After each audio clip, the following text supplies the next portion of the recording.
After the Second World War, there was an uprising by the Kikuyu people who wanted their land back.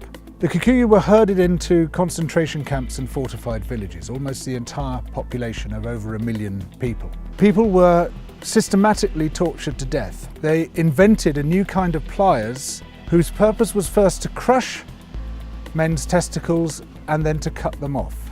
They raped women with bayonets. They raped men. Similarly, a favoured technique was to ram sand up the rectum with a stick. Sometimes they were rolled up in barbed wire and kicked around the compound until they bled to death. Some of the British soldiers boasted about this. This is within living memory. The Colonial Secretary lied about it.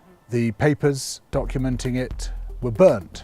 The impact of the rich and powerful nations has been so phenomenally murderous and destructive that it has been completely airbrushed from our national consciousness.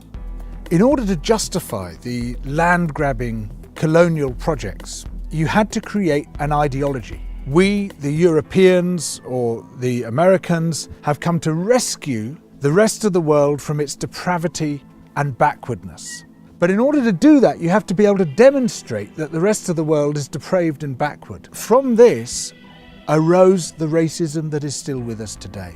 It was a necessary component of the colonial project.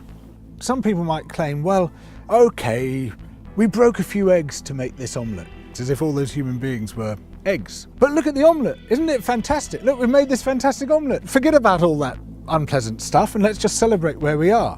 Where we are is a continuation of the project. We commodified people's land and people's labour and turned it into our property. We're also destroying the rest of the living world alongside it. We don't have to be like this. We are the same human beings as anybody else. We're all part of the same big human family. We just have to recognise that, accept that. And of course, within Western countries, there are plenty of brilliant people resisting colonisation, both internal colonisation within our own countries and external colonisation of other people's countries. These are the voices which must come to the fore, those who emphasise altruism and kindness and generosity and empathy for others, those who recognise that skin colour and any other difference of language, of religion, of background is completely irrelevant by comparison to what we share, which is our humanity.